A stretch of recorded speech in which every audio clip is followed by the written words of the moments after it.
আপনি জিজ্ঞাসা করেন, যুবক তোমার চুল এমন কেন? আমার ইচ্ছা, আমার ইচ্ছা।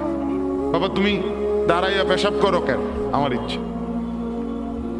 বাবা তুমি সারাদিন সারা রাত মোবাইল টিপো কেন? আমার ইচ্ছা। তুমি মেয়ের পিছনে ঘোরো কেন? আমার ইচ্ছা। সারা রাত উলঙ্গ ছবি দেখো কেন? আমার ইচ্ছা। তোমারে কখনো এক ওয়াক্ত মসজিদে নামাজ পড়তে দেখি না কেন? আমার ইচ্ছা, আমার ইচ্ছা। বাবা আপনি প্রত্যেক দিন ব্যবসায় ওজনে কম দেন, মিথ্যা বলতেছেন কেন? আমার ইচ্ছা, আমার ইচ্ছা, এটা আমার মন চাইছে। বোন আপনি পর্দা করেন না কেন? আপনি এরকম বেপর্দা চলেন কেন? আমার ইচ্ছা। আমার শরীর, আমার দেহ, আমার যৌবন, আমার পাউডার, আমার ফেয়ার এন্ড লাভলি, আমার মেকআপ বক্স আপনার গীতা। আসলে তো কথা আমার গীতা, কথা তো ঠিকই, সব তো আমনে রে। আমার ইচ্ছা, আমার রূপ, আমার যৌবন, আমার দেহ, আমার শরীর আমি রাস্তায় দেখাই, নলে বাজারে দেখাই, মার্কেটে দেখাই, নলে রেস্তোরাঁয় দেখাই, আমি জওয়ানকে দেখাই, নলে বুড়াকে দেখাই। আপনার সমস্যা কি? এই যে চরিত্র, এই যে চরিত্র কি মনে হয়? মানিত্তাখাদা ইলাহাহু হাওয়া। মূলত এই লোকটার পরিচয় হলো এই, সে তার মনের চাহিদাকে খোদা বানায় ফেলছে। আল্লাহ তার খোদা না, তার কোনো আখিরাত নেই। তার ইচ্ছা, তার মনের কামনা বাসনা, এটাই তার খোদা। আমার বাপ রাগ করেন না আমার উপরে, অনুরোধ করছি আমারে মাফ করে দিবেন। আমি শুধু বুঝানোর জন্য বলতেছি, আজকে যার বয়স 60 বছর, 50 বছর, 40 বছর, বিগত 30 বছর ধরে, 20 বছর ধরে আপনি বিড়ি খান, সিগারেট খান, এটাই আপনার শনিবার, এটাই রবিবার, এটাই সোমবার, এভাবেই জানুয়ারি, এভাবেই ফেব্রুয়ারি, এভাবেই গত বছর, এভাবেই এ বছর, এটাই আপনার জিন্দিগি। আপনি বলেন তো আপনার জিন্দিগিটা কেমন? আপনার আল্লাহ কোথায়? আপনার আখিরাত কোথায়? আপনার পরকালের ভাবনা কোথায়? আপনার কোরআনের অনুসরণ কোথায়? কখন থেকে শুরু হবে বলেন আমার? আপনারা আমারে বলেন, আপনাদের যাদের ঘরে আজকে 20 বছর ধরে, 30 বছর ধরে রঙিন টেলিভিশন চলতেছে, নর্তকী নাচে, নাটক চলে, সিনেমা চলে, হিন্দি সিনেমার সিরিয়াল চলে, হিন্দি নাটক চলে, আপনার ঘরের স্ত্রী, ছেলে, মেয়ে এটাই জীবন ভর আজকে 20 বছর, 15 বছর, 30 বছর ধরে আপনার ঘরে দেখছে, এটাই জিন্দিগি। এভাবেই দিন পার হয়, এভাবেই রাত পার হয়। আপনার চেহারায় এটা যে একটা গুনাহ, এটা যে কবিরা গুনাহ। নাটক দেখা, সিনেমা দেখা, নর্তকী দেখা, নাচ দেখা, গান দেখা, উলঙ্গ ছবি দেখা, অর্ধ উলঙ্গ নাচ দেখা, এটা যে গুনাহ, এটা যে পাপ, এটা যে জাহান্নাম, এটা যে আগুন। এই অনুশোচনা না আপনার চেহারায় আছে, না কপালে আছে, না চোখে আছে, না লজ্জা আছে, না অনুভূতি আছে, না বিবেক আছে। আপনার গন্তব্য কোথায়? আপনি আমারে বলেন বাপ, আপনি কোন দিকে হাঁটছেন? আপনি যাচ্ছেন কোন দিকে?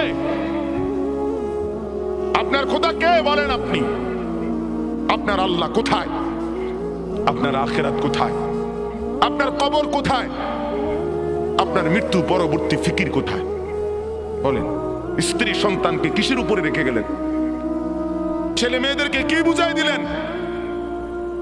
কি দেখাইলেন বলেন? আমার বাপ, আপনি ফিকির করেন, এক একটা গুনাহকে কত লম্বা করছেন, কতদিন ধরে চালাচ্ছেন। এটাই তো প্রমাণ করে আপনার মনের খেয়াল খুশি, আপনার পছন্দ অপছন্দ আপনার মনের, এটাই আপনার খোদা। আপনার যদি আল্লাহ খোদা থাকতো, পরে মানতেন, আপনি এক গুনার উপরে এতদিন টিকে থাকতেন। আজ 30 বছর, আবারও বলছি রাগ হইয়েন না, আবারও বলছি শুধু ভাবেন আপনি, আপনার যুক্তি থাকলে আপনি দিয়েন, নিজের মনের বুঝাইয়েন। আজকে 20 বছর আপনি দাড়ি কাটেন, দাড়ি কাটেন, ক্লিন শেভ করেন, আজকে 30 বছর, 20 বছর। আমার বাপ, আমার ভাই, আমার বন্ধু, হাত জোড় করে বলি, কোন দিকে যাচ্ছেন? আপনি বলেন, আপনি কি বুঝাচ্ছেন আল্লাহকে? আপনি কি বুঝাচ্ছেন রসুলকে? পরকাল বলতে কিছু আপনার মনে হয়?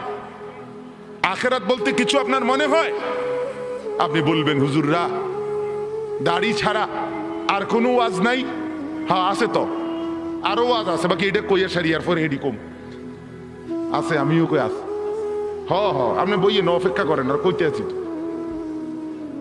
সুদ ছাড়া আর ওয়াজ নাই? না আছে, ঘুষ আছে, যে কমু রাখেন না, সুদ শেষ হোক। কথা বুঝেন নাই? হ্যাঁ, এটা ছাড়া আর নাই? আছে তো মিয়া, এটা শেষ হোক না মিয়া, এটা শেষ হইলে কমু, এটা সমস্যা কি? সবই কমু, আপনি কোন? আমার বাপ, আমি আবারও বলছি, রাগ হইেন না। ওয়ালাকাদ খালাকনাকুম সুম্মা সাওয়ারনাকুম। আল্লাহ বলেন বান্দা আমি তোমাকে বানিয়েছি, আমি তোমাকে সাজিয়েছি, আমি সাজিয়েছি, বানাইছি আমি, সাজাইছি আমি। আরে বান্দা তুমি জানো তোমাকে বানাইতে গিয়ে প্রথম আমি রব্বুল আলামিন খাদ্যের উপাদান সারা পৃথিবীর থেকে প্রস্তুত করেছি। সেই খাদ্যের উপাদান বীর্যের ফোঁটা আকারে তোমার বাবার মধ্যে পৌঁছিয়েছি। সেই বীর্যের ফোঁটা নির্দিষ্ট একটা সময়ে তোমার মায়ের জরায়ুতে, রেহেমে আমি পৌঁছাইছি। সেখান থেকে এক সামান্য ফোঁটা বীর্যের উপরে 9 মাস আমি আল্লাহ আমার কুদরতি হাতে খালাকতুহু বিয়াদিয়া, নিজের হাতে কাজ করে ড্রয়িং করে আমি একা 9 মাস তোমার মায়ের অন্ধকার গর্ভে আমি সাজাইছি, আমি সাজাইছি। ওই বান্দা তুমি জানো না, নাক আমি লাগাইছি, চোখ আমি লাগাইছি, কান আমি লাগাইছি, ঠোঁট আমি লাগাইছি, দাঁত আমি লাগাইছি, জিহ্বা আমি দিয়েছি, হাত আমি দিয়েছি, পাও আমি দিয়েছি। বলো বান্দা আমি এখানে নাক লাগাইছি, তোমার আপত্তি আছে কিনা বলেন? আল্লাহ এখানে চোখ লাগাইছে, আপত্তি আছে কিনা বলেন? আল্লাহ এখানে কান লাগাইছে, আপত্তি আছে কিনা বলেন? আল্লাহ এখানে ঠোঁট লাগাইছে, আপত্তি আছে কিনা বলেন? আরে মুসলমান, যদি আর কোনোটার মধ্যে আপত্তি না থাকে তো এখানে আপত্তি করলেন কেন? নাক বদলান, চোখ বদলান, কান দুইটা একত্র করে ফেলেন, ঠোঁট একটা খুলে ফেলেন, দাঁত অর্ধেক ভেঙে ফেলেন, আল্লাহর ডিজাইন বদলে দেন। কি ব্যাপার বলেন? ইনসাফ করেন, ফিকির করেন, নিজের কলিজাকে প্রশ্ন করেন, সঠিক তো? ঠিক হচ্ছে তো? আল্লাহ নারাজ হচ্ছে না তো? আমার বাপ, অতএব মনে করেন আমরা নাই, মনে করেন আমরা আর কিছু বলতে পারলাম না আর কি।